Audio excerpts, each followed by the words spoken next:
Now we turn to our spotlight section, and this week was John Dyer's favourite day of the year. It fell on February the 1st this year, and it was the Samsung Galaxy Unpacked event. So I think it's only fair that I pass, without further ado, to John to talk about his favourite day. Hey, well, I don't have too much to say. I think Warren is going to fill us in on the history of these Galaxy S phones, but I'll just start by saying that yes, I did pre-order the S23. I ended up agreeing to trade in my Galaxy Fold 4, which I'll be honest, and if you've been following this, you've seen a lot of people complaining about it. Samsung is not offering the great trade-in values that they used to offer. So that's been kind of a downside to this whole thing, but I still did it. I still agreed to trade in my Galaxy Fold. So we'll see if I go through with it or if I end up returning the S23. But if history holds up, I'll just keep the newest phone. And Warren, you were going to do a little bit of an overview, a nostalgic look back, weren't you, at the S series and how it's gone to how it's got to where it's got to. So before Warren starts, actually, I really like the laptops that they launched. So in total, Samsung launched the 3 phones in the S series lineup and 5 new laptops. So those laptops were nice specs. Some of them had Intel i9 8 series processor with, I think, 20 or 40 cores or something. So that laptop is really good for video rendering and nice screen. And everything is back with the stylus now. Even their 360 series of laptops and the S series, at least the S Ultra, is back with the stylus. So that is a good thing that they launched. Are these Windows laptops or Android or Chromebook? No, or Windows what laptops. Kind of, they're Windows. Oh, okay. I would want you to get me one of those, Austin. I'm kind of salivating for one of those. I don't They're think I would really, like to really use a pricey. stylus. $2,200. Yeah. I'm not sure. Yeah, I think some Stylus, of though, them are that up to would $3,000 for like if you want the Ultra like maxed out. stylus would annoy me though. I don't want to use a stylus. Well, just leave it in its silo. You don't have to pull it out. Didn't use it. Yeah. Well, let's talk about the history, though, of the S series. We're not talking about the history of Samsung as a company or the phones. I'm not talking about when they jumped into the phone business. Rather, though, I'm focusing here on the S series, which has become the mainstay, the flagship, the face of Samsung, if you will. And so back in 2010, the first item that came was the Galaxy S, and this sold some 25 million units. There were also variants of the device, including the Galaxy S Plus and the Galaxy S Advance. The device featured, though, a physical home, and this was flanked by 2 capacitive buttons, one to the right and one to the left, something that we're familiar with today. It also featured a 4-inch display. And at that time, though, kind of people were thinking, oh, this is kind of a little bit large, a little bit bigger than what we had at the time. The phone was powered by the Samsung Exynos 3110 and also by the Android 2.1 Eclair out of the box. And that's what it came with. And then it was updated to Android 2.3 that would be gingerbread. For storage, though, it has like 16 or 8 GB. And for the power that, keeping it running, a removable battery. We're talking about removable battery here, Ed. Something I really, really like. I know I'm trying to kind of jump ahead here. But it had a 1500 milliamp battery that keeps the lights on. And for RAM, how about RAM? It had like 512 MB, and that was kind of good at the Oh, time. bless. Yeah. Blah, that's all I say. It also had what? It has like a VGA, camera on the back of it. That was the Galaxy S. And did the fact it shipped with Eclair make it the cream of the crop? Exactly. My point. Thank you for that plug-in. So next, though, we come to the Galaxy S2 that was introduced in February of 2011. Just like its predecessor, this one was also made of, you guessed it, plastic. I love plastic. Absolutely beautiful thing.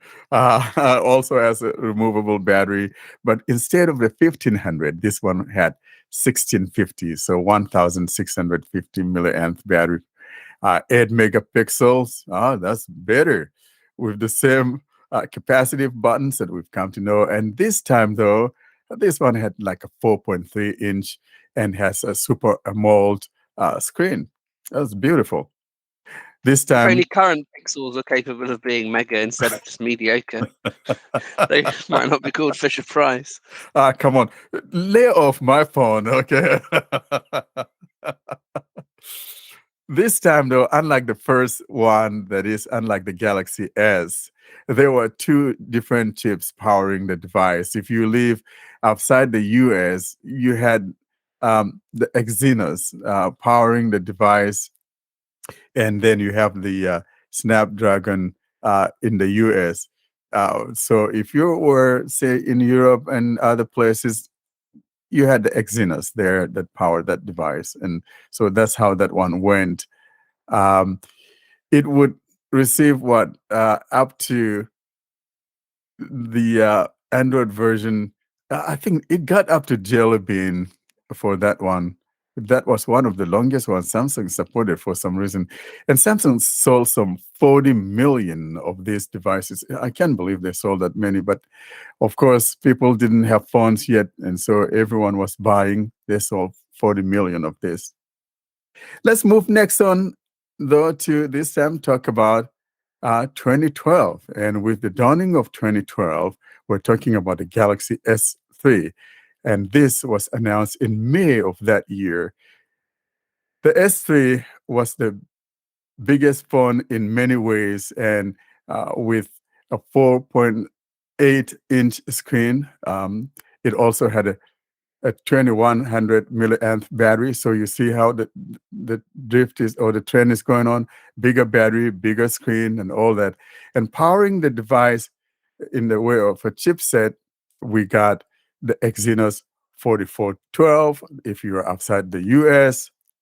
And then if you're in the US or North American market, you got that Snapdragon 4 powered, which powered the device. And then next, the device also had an 8 megapixel camera. And so we're getting better here. You see the trend, we kept getting better and better.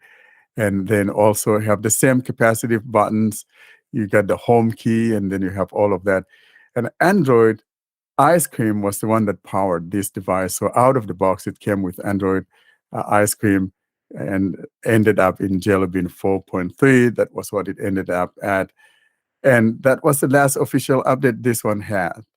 Like its siblings, though, before it too was made of, you guessed it, plastic. And Samsung sold some 70 million units of the Galaxy S3. I think probably this was the best-selling phone Samsung ever made. This phone would cement the S series and place Samsung on the map as having a contender for the Fruitvale. You know what I'm talking about. Next, we come to my favorite one that I had, and that was the Galaxy S4, announced back in March of 2013, resembling the S3 in so many ways, though. The device was also made of plastic, sporting the physical home key, just like they all did, and flanking it with those capacitive buttons on the left and right, the recent apps and the back key. It continued to get bigger, and so this time it had a bigger screen at a 5-inch. So you see, we moved from 4.7 or 4.8. Now we're at 5 inches in the way of the screen, and also full HD Super AMOLED display. That's what it had. And keeping the engine churning was the Exynos 5410 in some regions outside of the US, and then Snapdragon 600 powering it within the US and also in the UK. So Samsung was doing something good here. Android 4.2 Jelly Bean was the one that came out of the box with this phone, and it ended up officially with Lollipop 5.2, and 2600 milliamp battery power kept the lights on. The phone sported a 13 megapixels. Here we keep getting bigger and bigger in the way of the camera. Because of time constraints, though, I'm not going to be talking about some of the other ones with specs and all of that, because we could do a whole episode on those. So I'm just going to talk about what comes next. In 2014, we made the Galaxy S5, and this was the first device from Samsung to have a fingerprint reader incorporated into the home key, the first to be IP67 rated device. And of course, it was plastic. And I might even add that this is the very first device that gave us the face detection. So those of you, you and I who are blind, for the first time, we got a phone that has the ability of face detection, letting us know if there's any face within the camera or how many faces are there. So the Galaxy S5 was the very first one that gave us that capability. This phone would also be the last S series that had a removable battery. Something we probably should explain to listeners who don't know is IP67. That means it's waterproof-ish, doesn't it? Thank you so much, Fee. Yes, indeed.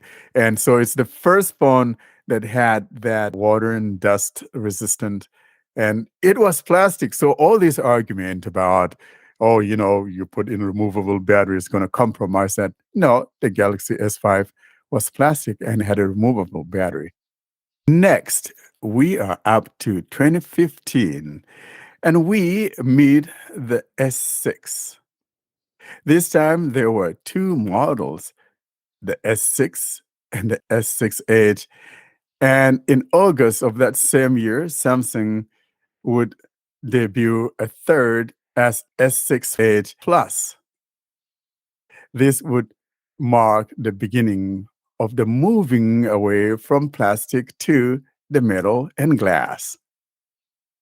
It's worth noting here, too, though, that Samsung removed the SD card. Ah, there goes my baby. And they took away my SD card in the S6, and there was a backlash for doing that. But the SD cards have gone. Like they had a brief revival after the backlash, but they've died, haven't they? That's sad. I'm sad about that. Yeah, I was sad that you can't get a horse and cart anymore, but then I discovered the tube. My S20 FE does have a memory card in it. Exactly. So some of them do. Exactly. Next, we are up to 2016, and we say hello to the Galaxy S7. And like the previous year, we have two models. So we got the S7 and the S7H. The S7H Plus never really came to fruition, though, even though Samsung wanted to, but it didn't make a splash. Next, we say hello to 2017, and here comes the Galaxy S8. And we have two models. We had the regular and the Plus. With this duo, the fingerprint now moved to the back of the phone instead of being on the home key like we had on the S6 and the S5. Moving along, this time we're coming to 2018, and there's Fee's phone. We're talking about the duo now, that beautiful S9 and the S9 Plus. Both devices were identical, but the S9 sported a single camera as to the double cameras found on the S9 Plus. Next up is 2019 now, and we're talking the Galaxy S10. And this time, you know what? We got 4, not 2, not 3, but 4. These are the S10e with its fingerprint embedded in the power button, the regular S10. Then we have the S10 Plus, and we had the first 5G phone from Samsung as the S10 5G. That's what we had in 2019 from Samsung. And it's the first time also that we have the in-glass or in-display fingerprint. The S10e has the one in the power, and these guys had it the in-glass fingerprint reader. Which I think is a mistake. I wish they never went. I mean, they've gotten a lot better over the years. They work pretty well now, but it's just been a frustration. It's like if something's working perfectly fine, why get rid of it? So like the old one was easier, wasn't it? It was Yes. easier. Mm-hmm. You know, I'm still a big fan of the capacitive fingerprint readers as to the in-glass. I mean, it's just you can't. I don't know, guys. You can compare. No matter what you do, it seems the capacitive ones are kind of a tad better.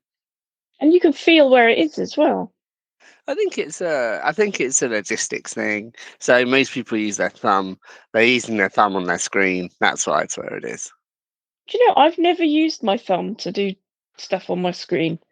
No, But because we maybe use our that's- phones differently. But like sighted Yeah. people will use their thumbs, and that's why the fingerprint sensor is where it is, because you can just do it But with the finger that's on the screen. I guess for us, especially, I mean, you and I, Ed, we grew up reading Braille. I know not everyone listening did, but I know because I knew you at school, we both grew up reading Braille. So that's probably why we use our phones with our fingers rather than our thumbs, because we've realised that they're more agile, really, I aren't they, use than my thumbs? thumb for my fingerprint reader Yeah. because it covers the whole surface, so it's kind of easier. So you're not missing necessarily. I don't know.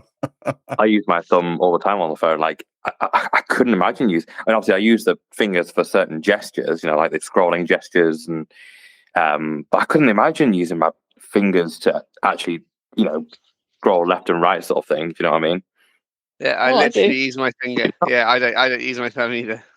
Another thing that made the S10 5G stand out was the fact that it had 4 cameras on the back. See the trend? Next, we greet the S20 and we move out to 2020 now. And this time we have 3 phones. We have S20, S20 Plus, and the S20 Ultra. All 3 of these phones are 5G capable phones. And Well, the S20 ones we're talking about. yes, exactly. Exactly. And their plastic sister, the S20 FE would debut. And that's the one you have, right? Fee, the I do, S20? and so does Doug. Yeah. But it is not 5G, this phone. There was a 5G version, but I don't have it. Yeah, no, the 5G version, I think, is North American. Other places had like the regular LTE, but that one came, the summer of that year. And so, unlike the other ones, I mean, this is a flagship budget phone, and they had to cut corners somewhere, so they gave it a plastic body instead. Next, chugging along, though, we move on to 2021, and we say hello to the S21 series. And this time, we also have 3 sisters. The S21, S21 Plus, and the S21 Ultra. These 3 were announced in January. That was the earliest Samsung ever announced any phone. And so something was happening here. The S21, though, unlike its sisters, is, you guessed it, plastic. That's what I got. I got a 21 plastic because I'm kind of being nostalgic. And so I went back and tried to fish out some S21 device. Now I have a plastic phone. Moving along, we say hello to the S22 in 2022. And this time also we have three phones, S22 regular, S22 Plus, and S23 Ultra. The S22 Ultra will stand in a class by itself. Why? As it combines a feature that was formerly exclusive to the Note line, and that was the S Pen. This time we have it integrated in there, giving you that productivity. So if you're missing the Note, you have it here. Combining both the Ultra and the Note, you have your S Pen. So that's a stylus are we talking about, yeah? Exactly. And that now brings us to the one that we're going to talk about, of course. And we're talking about the current version, and that's the S23 in 2023. And of course, we have three sisters as well. We got the regular, the plus, and the ultra. John, you got the ultra. How about you kick us on to what happened here? Let's talk about some of the features or some of the things that we like about it. I mean, we haven't had them. We don't have them in hand yet, but we've read enough about them or listened to what Samsung had to say about them and some of the mysterious things that, for some reason, were not included. Now, satellite, I'm looking at you. Samsung, what happened here? John? Yeah. Yeah. So I'll be honest, not it's not definitely not worth the upgrade if you have an S22 Ultra. It's very similar. In fact, I think it might be the exact same size and shape. It has a little bit better cameras. It has a 200 megapixel camera now. The optical image stabilization is improved in the cameras. But for most blind people, don't care about that sort of thing. It's it's basically identical to the S22, but with the new processor.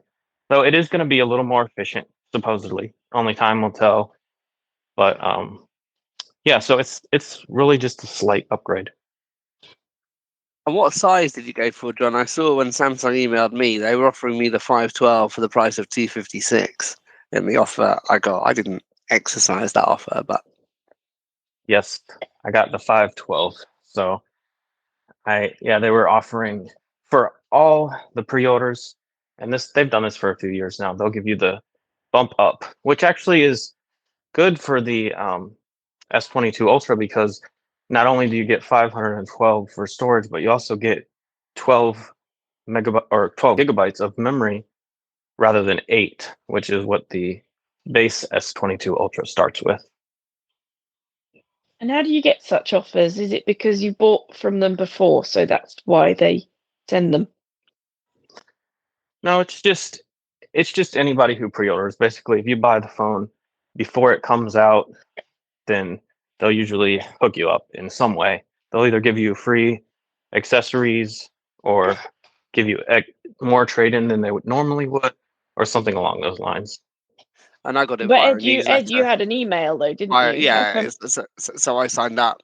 Ah. I had to a newsletter that Samsung do, so I just signed up to that. I had my Okay. first, well, not my first Android phone. My first Android phone that embarked me into here was a Samsung until I sold it. Well, I broke it first, and I got it fixed and sold it. My A90. But I signed up for their spam. I mean their newsletters then. So I occasionally get them. Another thing, though, that I want to talk about regarding the S23 here, maybe this is one of the reasons why I try to go on there just for giggles on Samsung's side. I try to add the 128 to my cart. It will not. And I found out why that is. And I don't know what they're going to do if the pre-order comes to a close. The reason behind this is that since the S23 runs on UFS 4.0, the word on the street is that UFS 4.0 does not support a 128 gig phone. And that's why, even if you choose, you want to get a 128, you're not going to get it. It'll default you to 256. So I'm kind of curious as to what Samsung is going to do when the pre-order season is over. So it's either someone is telling a lie that the 4.0 UFS 4.0 doesn't support 128. We'll see what happens, but it's a very interesting thing. And another thing that I don't like is that so this phone is capable. I mean, it's even purpose for Samsung's purposes, and it's called the Samsung platform or whatever, the Snapdragon 8.2 Gen 8.2, and it kind of was repurposed to work well for Samsung, and yet they cut out the satellite connectivity, and the guy gave some reason, oh, we want reliability and all of that. I just don't know. That phone is capable of supporting that because that's the the Qualcomm variant that we talked about here on one of our episodes. I don't remember which one it was. We actually talked at length about the capability of this. And to see Samsung do this, I'm not happy with what happened. And it could be that maybe because Snapdragon or the guys from Qualcomm said this is going to be available, mid-year or whatever. So what do you guys think about this misstep on Samsung's part? I don't know. What is Can you just UFS, Warren? What Yes, is I was just going UFS? to ask the same what UFS is because I'm not sure. Exactly. Yeah, that's the universal file storage system. And so Samsung was the one that started that. And I forgot to mention that the S6 was the first phone to come with that UFS. But surely, if they're not doing a 128 gig phone, they just shouldn't have it in the choices. That's really stupid if they So are they doing are. it. So they are doing it, but it's because of the free upgrade promotion for pre-ordering. You'd have to really like go out of the way to get that version, and because it would be the same price as the 256 version. And I think what they're doing here is probably just reusing old, for lack of a better word, hard drives. The unit they use for storage is an older, slower version. So I think they're just trying to repurpose those in this generation. So when after pre-orders are over and the phone is out, and carriers are trying to get you to upgrade, they're going to give you the base model, which is this 128 version that's going to have a slower hard drive in it, basically. So it's going to be like what Samsung used in the past. Yeah, so And in what's that this? case, it's not going to be running UFS 4.0. It's going to be running UFS 3.1. And I think that's not right because if you're going to have the same sister phone, you must have them the same, at least running the same processor. But so the whole thing, I'm kind of getting tired with the 128. I think it's time to move away from that as a base model. We should be having a 256 as a starting point. It's kind of has gotten old, this 128. No one should be doing that crap anymore. And most especially if it's a flagship phone. Yeah, I What's think this thing? 128's low. Yeah, 128 is low now. What's this thing about satellite then? The whole idea is like what we talked about earlier on in one of our episodes is that you'll be able to send, not just text, but also be able to send images and things like that. So basically, where you don't have connectivity, it'll default to that satellite connectivity. And so we were hoping that Samsung would be the first one to adopt that. But at this point, I think maybe one of the Chinese phones would be the first one to adopt this. So did Samsung Maybe it'll be actually the say? chat that Ed has. They may be the ones to adopt it first.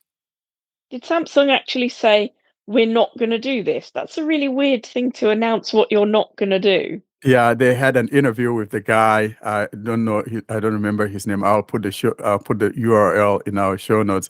His name is Ro, and he was giving reasons why they didn't include it, or we want it to be perfect. Hey, there's no perfection. You're either gonna do it or you don't do it. Hopefully I have some they could do it sympathy in with the that. future.